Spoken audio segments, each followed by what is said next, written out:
Mm-mm. We are set and ready to go. Natasha, welcome. The floor is yours, and I hope that we are going to enjoy your session and to love it until the end. Alexander, thank you so much. Thanks for that really nice introduction. So, as you mentioned, I study authoritarian politics, and I will be using my research on authoritarian politics to talk about authoritarian leadership styles and how that might affect different organizations, whether it be a university where I work or any other type of organization. So I'm going to share my screen and we can take a look, and feel free if anyone has a question to stop me at any point.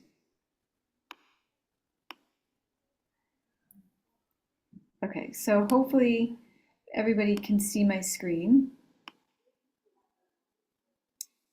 Everybody can see? Just checking. Yes. Yeah, Okay, yeah, Yes. perfect. Okay, so in looking at authoritarian leadership styles, uh, this could really extend to any type of organization or country, but we're talking about these leadership styles that involve absolute authoritarian control over the group, where that individual is controlling all these decisions. They're making choices based on their ideas and judgment. They're not really getting much advice or input from other group members. They're not really consulting other group members, even if that would benefit them or if there would be benefits of doing so. They tend to really distrust their subordinates' abilities, and I'll talk more about that a little bit later. And so they would like to involve themselves often in very detailed day to day activities and rarely delegate or empower subordinates.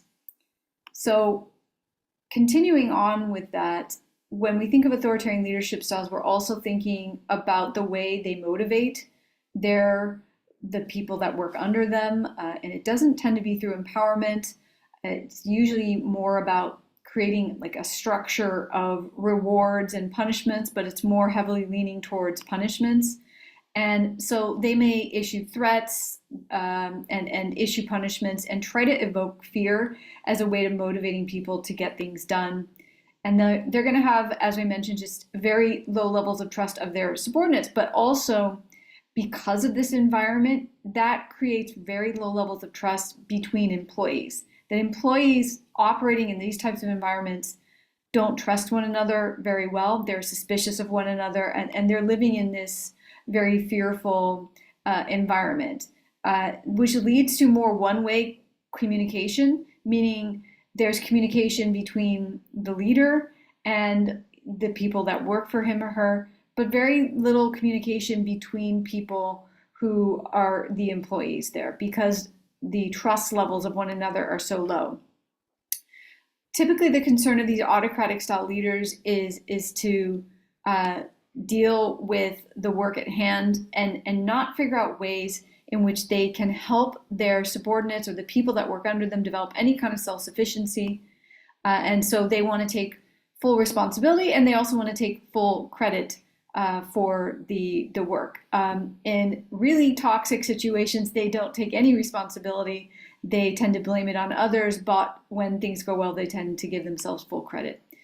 So in more organizational leadership speak, this is sometimes referred to as coercive leadership styles.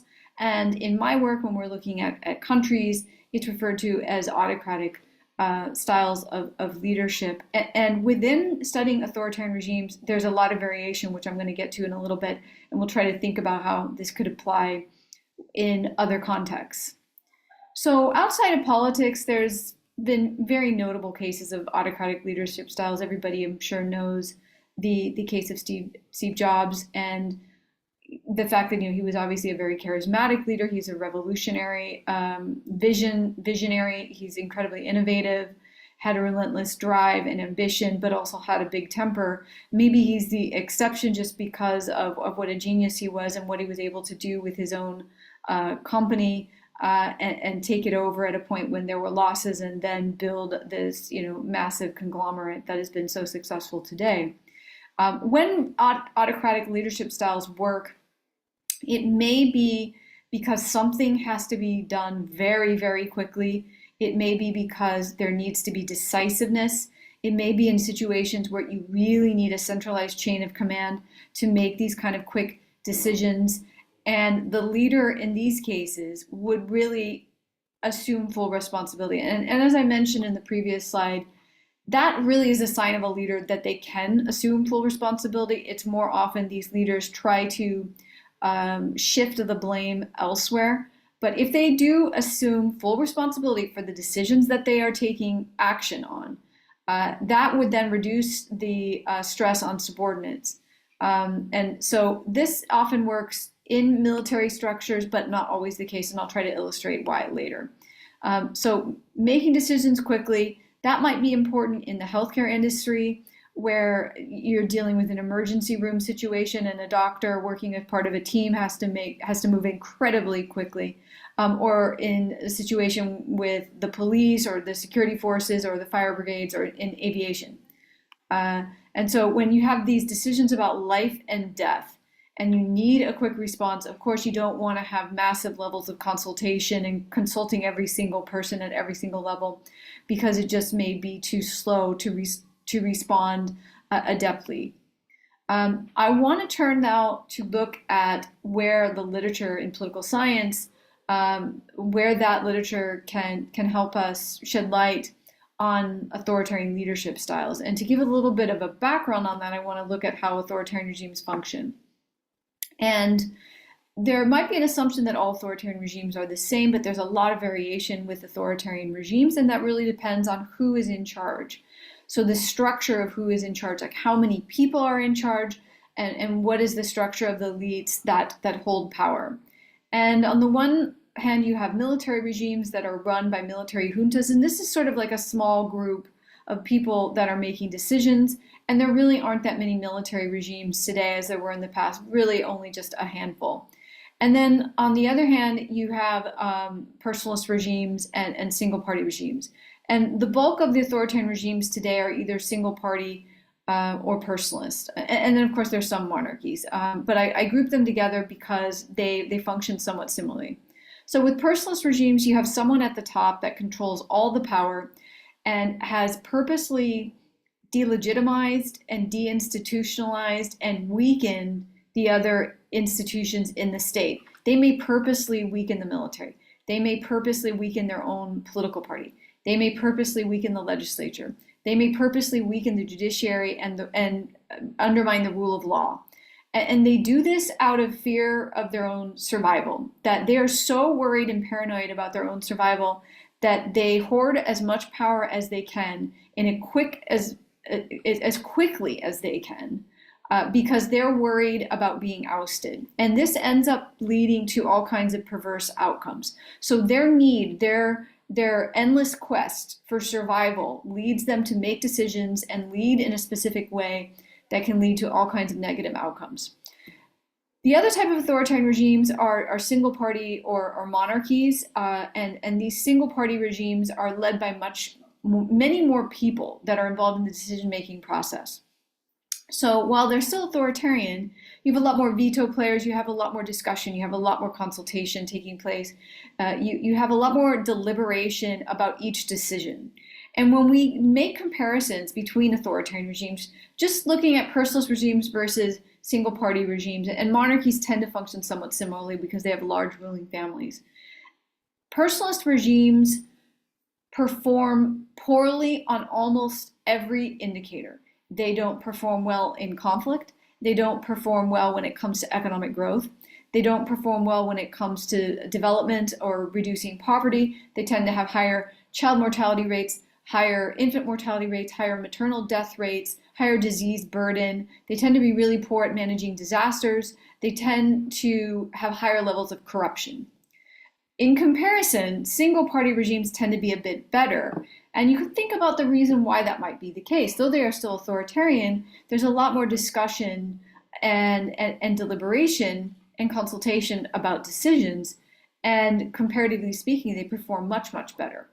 So in looking at these types of autocrats themselves, not just necessarily the regime, but the leader, You see that you have maybe some leaders are benevolent, maybe they're technocratic, and there's not that many of these that exist, but they do exist.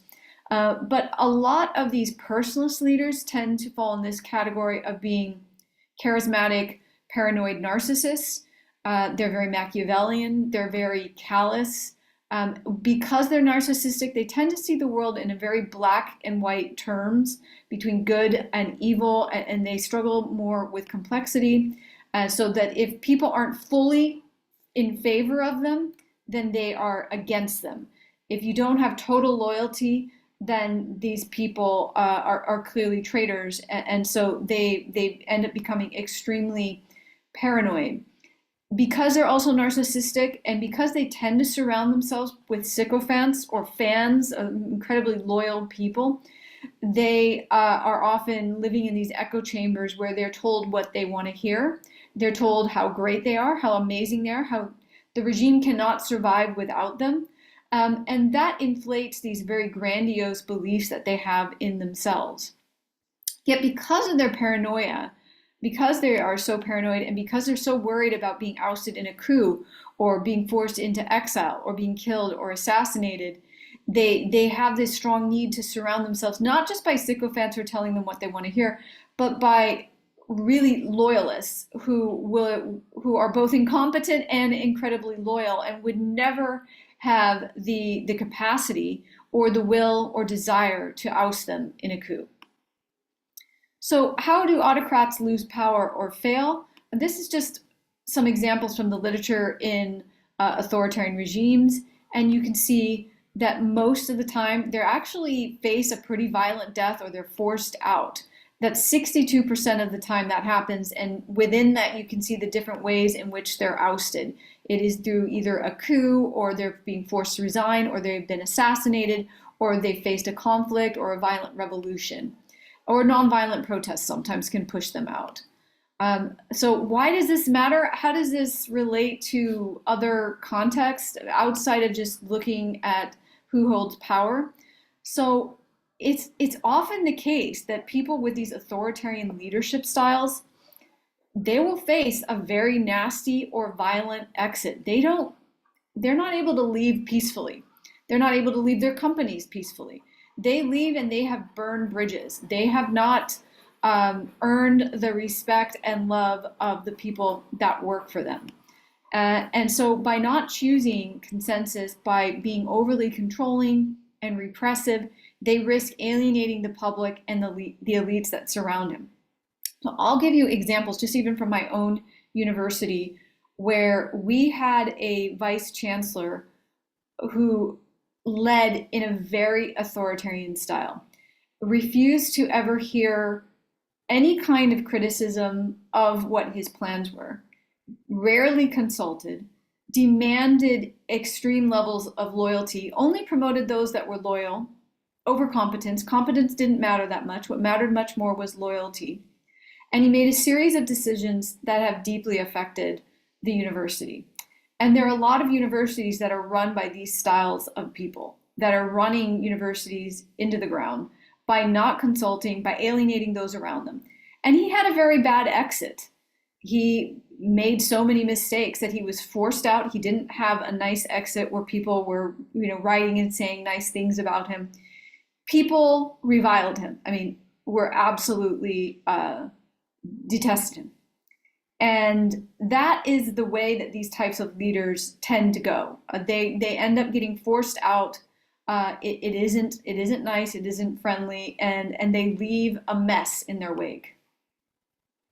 So looking at authoritarian leadership styles a little bit deeper, in let's just say this can be applied to both the context of countries, but also to organizations.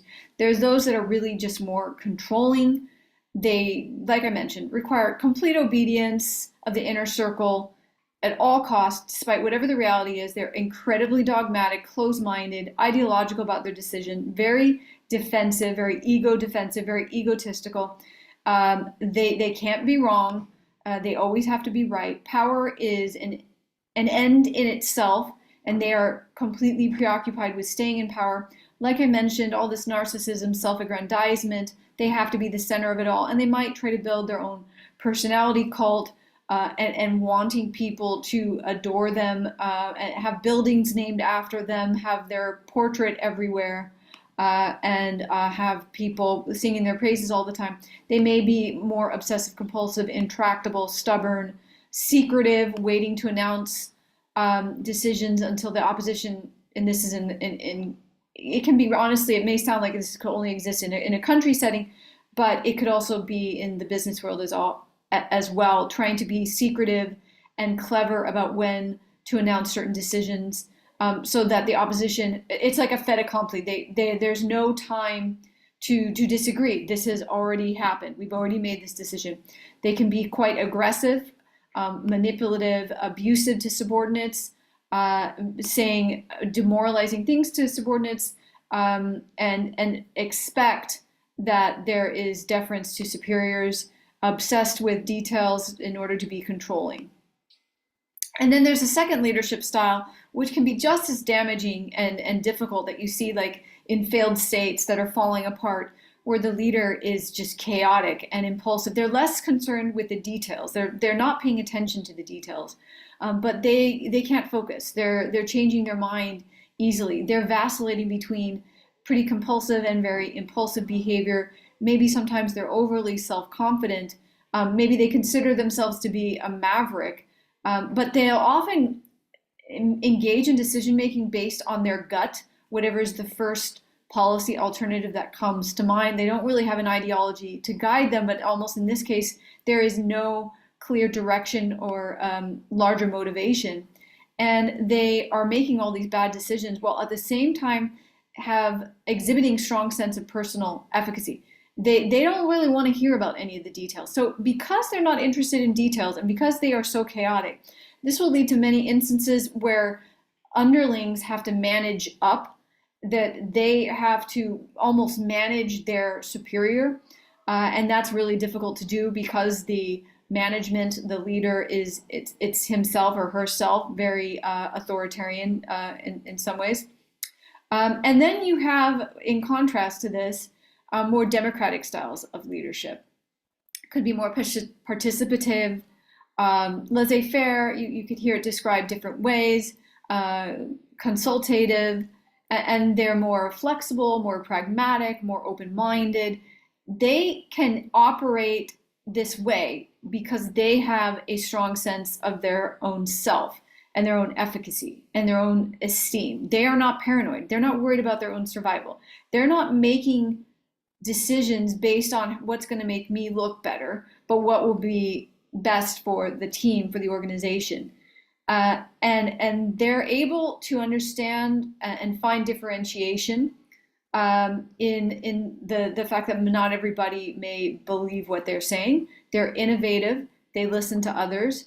They can handle disagreements much better, and they can figure out ways to incorporate disagreements and synthesize all these different types of perspectives and try to figure out how this can enhance the group's objectives and put that into the larger picture, and just tolerate all these different points because they are not ideological in ways that are damaging to the flexibility that might be needed to achieve a project. So they have a capacity to really see that big picture while also retaining a structural focus. And power is sought to be able to implement policies, directives, to be decisive when that is needed. And power isn't sought for the sake of, okay, I just want to be powerful. I want to be able to exercise and flex my power in order to embarrass or subordinate people that work under me. So there are many instances when autocratic leadership styles don't work. I gave you some examples, and these are really extreme examples where they might, but it is not a popular management style at all. Most people polled don't like this management style because it's not very motivating. You can't really motivate and inspire people when you are only trying to induce them to work out of threats. And so since the 1970s, it's become increasingly unpopular. And the reason for that is there were just greater concerns about how you can get people to carry out their work. and that this just wasn't working. And that in order to really be successful, you have to somehow inspire your employees to engage in creative problem solving. And if you don't trust anyone, and if you only hire those that are incompetent because you need people to be loyal around you, then you're never going to really inspire creative problem solving. So these autocratic leadership styles, as I mentioned, I should correct this, actually. They don't tend to accept responsibility. They tend to exercise high levels of control. And I think that affects people working for them, that they themselves can't take ownership and initiative on their own projects. So the impact is you just have, as I mentioned in the earlier slides, one-sided flows of communication, really restricts creativity, really restricts employees from just assuming greater leadership, coming up with their own ideas and ways to solve problems, assuming greater responsibilities. It actually really de-skills the workforce. Instead of trying to skill them up, because a leader is afraid of that, then you have people who are permanently de-skilled. They don't develop that muscle of being able to engage in decision making. And then that will lead to poor decision making and produce very perverse results and lower productivity in the long run. And because the employees are so demotivated, they're working in environments where it's very tense, very fearful, very resentful, and they can't assume any kind of ownership over their own work, so they become lazier, or they dial it in. They do the bare minimum. There's no point. Their jobs are really pointless, so they figure out what is the least amount I can do and just maintain this job because nothing really matters anyways. Morale is really low, and because morale is low, there might be high turnover, and turnover is incredibly expensive for any organization, whether it be a country in their leadership, because you want to develop expertise and you don't really want high turnover all the time, of training new employees all the time. And it creates high turnover, of course, in other contexts. And it also can lead to high levels of absenteeism. People don't have morale. You see people calling in sick more. They don't really feel like it matters. They find ways around it. They maximize their sick leave and their leave to the biggest extent, so that they're doing the absolute bare minimum, really low levels of productivity. And it can also lead to false reporting, and this is where it's really dangerous. And I can give you an example from another university where they were dealing with recruitment. And recruitment is, of course, incredibly important to universities, but there was issues with the recruitment from a particular country, that it wasn't going well. And the underlings of this very authoritarian style vice chancellor were telling the vice chancellor what they wanted to hear, that the recruitment was going great, that all of this was good, that this market, there was no problem with this market, and discouraging someone who wanted to kind of blow the whistle on this, tell the truth, from coming forward. And when you get into that situation where employees are actively undermining the free flow of information, engaging in false reporting, just saying to the dictator or the authoritarian style leader what they want to hear, then you're missing out on really critical, valuable information that is so important for organizations to function. So other issues with these authoritarian leadership styles is everything depends on that one leader's strength. So you have a single point of failure. If that leader is gone, and this was the case in like the Central African Republic, that was a personalist dictatorship, and in the 1960s and 1970s, it was run by this very chaotic personalist dictator, Jean Bedel Bokassa. He controlled every single portfolio of the country. When he left the country, no one could make any decisions, and there was complete paralysis. So weaker leaders will make decisions based on loyalty rather than merit. As I mentioned, they'll punish employees who disagree, try to demoralize them, try to marginalize them. And they usually remain, as I mentioned, very, very unpopular, and they'll really damage the work and working relationships with their colleagues. So that brings me to talk a little bit about these toxic triangles that can emerge in the workplace or in country settings as well, where you have these very destructive, autocratic leaders, charismatic, very personalistic, narcissistic, that have also very susceptible followers.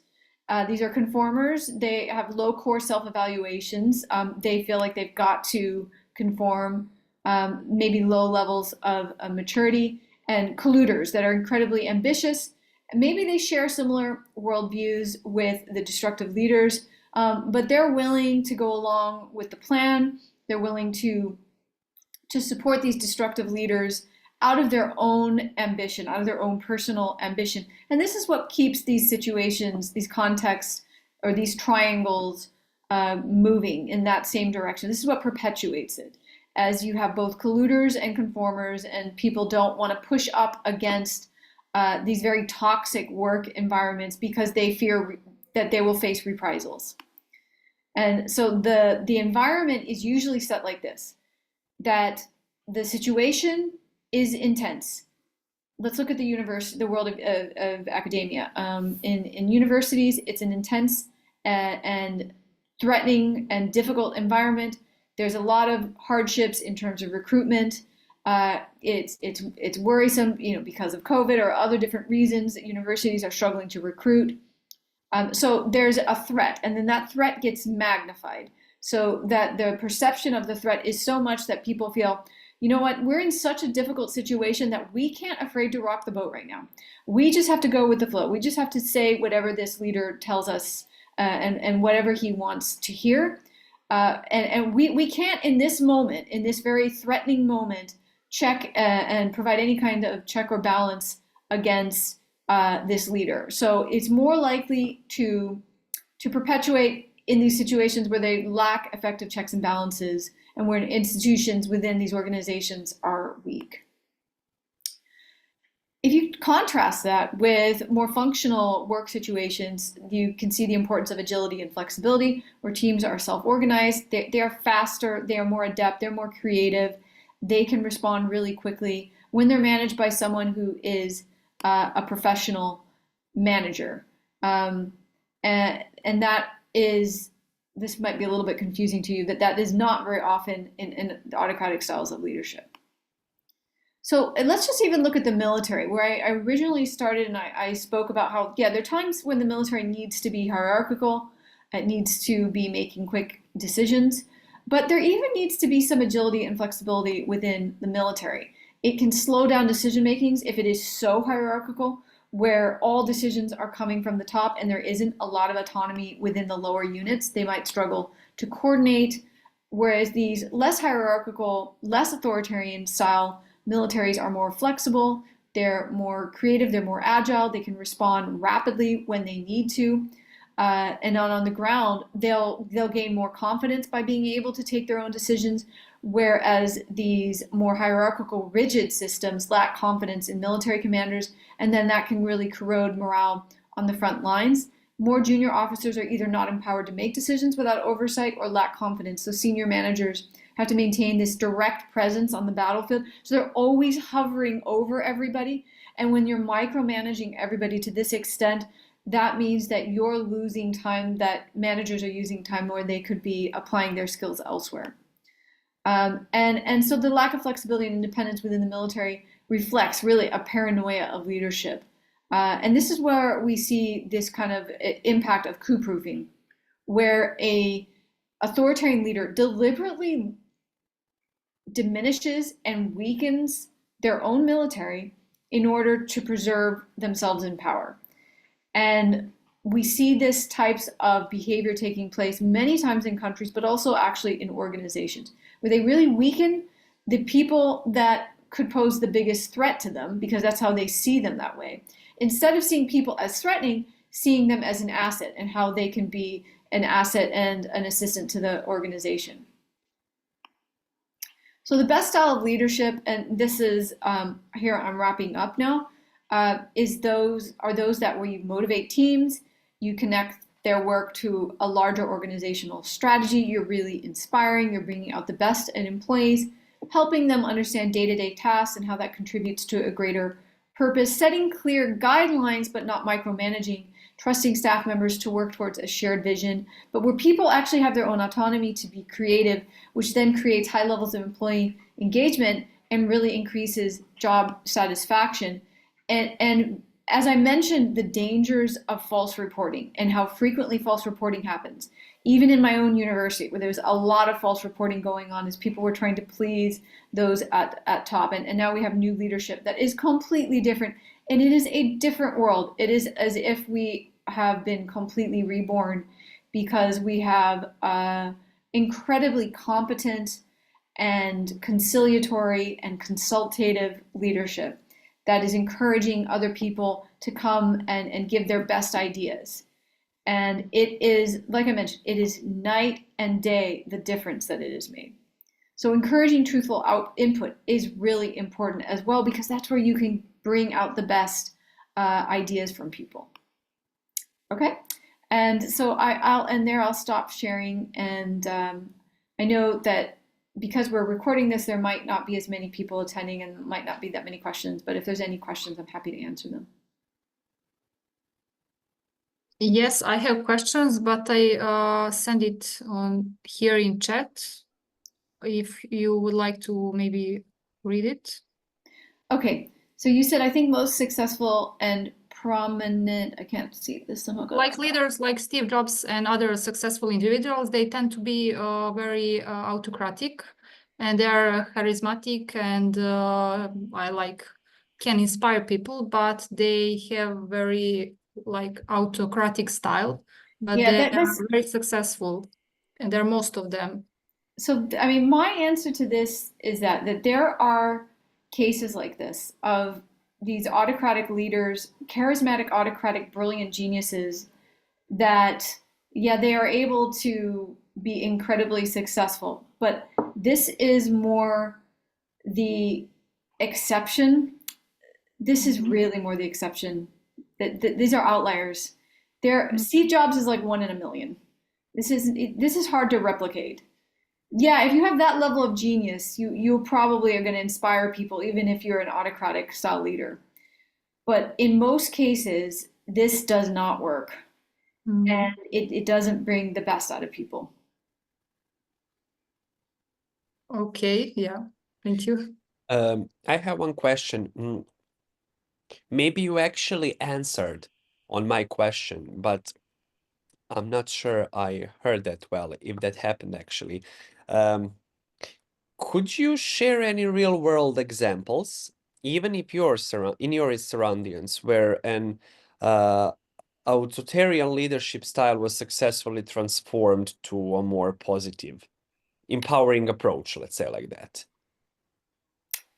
Okay, so in the business world or in my stuff, I mean, my work is on countries. Maybe both. So I'm gonna give an example in a country, and I have mixed feelings about it, but I'm gonna give that example. So El Salvador had one of the highest homicide rates in the world. Where I'm gonna just guess, I think the homicide rate in Serbia is like 1 out of 100,000, maybe even less. It's very low. I'm just giving you an example of it for context. And in El Salvador, it was like 80 to 90 out of 100,000. That this is what the homicide rate were. Crime was rampant. Gangs had run over the country. They could not grow economically. This affected tourism. Anyways, this dictator-like leader, and he even, I think, refers to himself as a dictator. His name is Nayib Bukele. He took over, and crime rates have dropped to 7 out of 100,000. And he has just taken the reins in a very authoritarian manner. I mean, they've been rounding up gang members, putting people in prison, but he has been ruling and running the country in this very top-down fashion. But I think a key difference, and this often doesn't happen in authoritarian regimes, is the people that surround him are not sycophants. He's actually relied on people that have been really bright and smart, that have looked at how to reduce crime levels and looked at the data and tried to figure out ways in which they can lower crime levels and really be effective. I think the key is when you have these autocratic leadership styles, and I think you could apply this with Steve Jobs because he wasn't surrounding himself by idiots. He's surrounding himself by other geniuses as well, really brilliant people. But when these types of leaders start getting into the habit of surrounding themselves by incompetent loyalists and lackeys, it's very, very difficult for these types of organizations, countries to be successful. Mm-hmm. Okay. And I'm lacking, I mean, in terms of understanding where this can happen in the business world. I mean, I know that these examples exist where someone who is decisive, is making quick decisions, is able to bring a company that has been fledgling out of debt or whatever problems that they may be um, facing. But that would never be the case that they did it alone and that they did it without relying on expertise, and without bringing in people that really understand, okay, how can we turn this company around? How can we, bring in more revenues? They would rely on experts. So the authoritarian regimes that are doing the best are ones that are more technocratic. They rely on experts to make decisions and to make policy. Mm-hmm.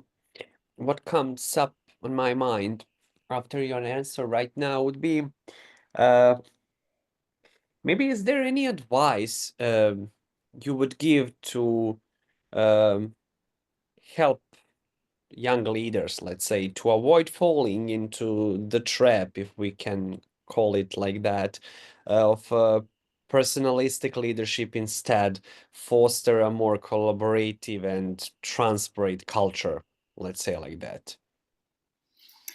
That's a great question, and I don't know if I really know the answer of how to avoid it other than try to delegate more and try to encourage and be supportive, and try to bring the best out of your team, that you can lead by being a model, by taking responsibility, being willing to take responsibility when you make decisions, but also by being willing to give others responsibility, uh, and not trying to micromanage, every single situation or decision. That you'll be better off, the team will be better off by bringing everybody up, Mm, and rather than this destructive strategy that if you see it as something that will actually be better for your long-term survival, then that might be a sort of a rational way of looking at it. But that if you focus only on your own personal survival, you will have a nasty exit. mm, You'll probably be fired in the end. You'll probably be ousted. You'll face a lot of criticism in the end. You'll be better off with a more conciliatory approach. That doesn't mean that you're everybody's friend. You have to make hard decisions. You have to be clear with like guidelines. You sometimes make decisions that people don't like, but you also have to give people leeway to flourish. yeah. Okay, thank you. Guys, does anyone have any question to ask? I would like to hear your impress, Natasha. Do you think now in last few years is there more or less autocratic styles in business or in politics? Is there any changing? Do you think? So, Yeah. yeah, in politics, we are moving towards authoritarianism. Mm-hmm. That is absolutely the trend, and more personalistic styles of rule. So we see it with the rise of Donald Trump again, and this personalist style of rule. He's surrounding himself by loyalists who don't know what they're doing, and those that are going to go after his political opponents. And he will personally solve all the world's problems, as he has stated. This style of leadership has been spreading around the globe before Trump, but he has made this worse. So that authoritarianism is for sure on the rise, and it's a very specific type of authoritarianism, this personalist style, whereas other styles, like in countries where there's a lot more consultative and technocratic use of technocrats, that is not spreading. But those types of leaders actually tend to have legitimate outputs, and they might be even low levels of corruption, economic growth, all that kind of stuff. It is these very personalist styles that are so toxic. It was my understanding that there's been quite of a backlash in the business world to these authoritarian leadership styles, and they're trying not to do it. So let's just even compare Twitter when it was run before versus now. It was more profitable before. Employees were happier before. They were able to monitor disinformation much better. And then it was taken over by Elon Musk, who was demanding incredibly long hours for very low pay. I mean, I think that was some of the job description that he was asking of people. People were leaving ship in mass, just fleeing the company, couldn't handle it anymore. And it is no longer it wasn't really that profitable to begin with, but it was no longer profitable. And it is failing to curb misinformation because his leadership style is not working in that setting. Mm-hmm. I understand that he himself has his moments of brilliance as an engineer, his work with Tesla, but we moved this style of leader to this other setting, and it's been catastrophic for Twitter, or X as he likes to call it. Yeah, we will see. He will be in the Trump office. He's in the Department of Government Efficiency. Mm-hmm. He has that position. Any other questions? Any other questions, guys? Feel free to ask. Now is the chance.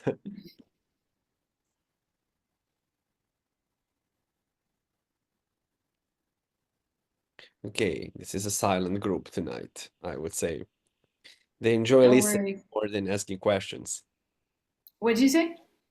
They're enjoying listening more than asking questions. No worries. No worries at all.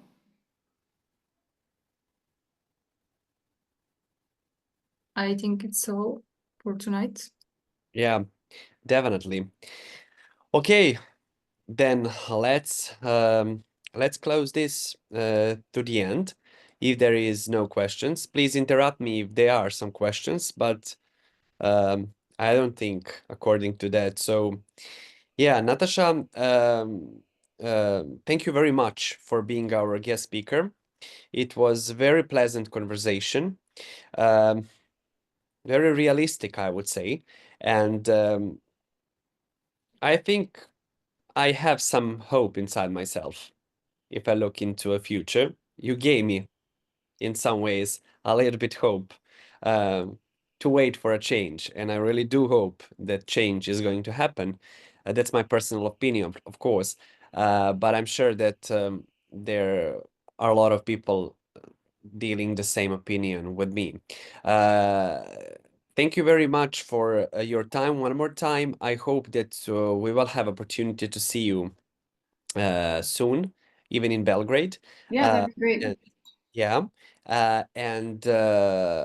On behalf of Agile Humans, many thanks for this beautiful cooperation. Guys, what should I say? Enjoy the weekend and have a rest.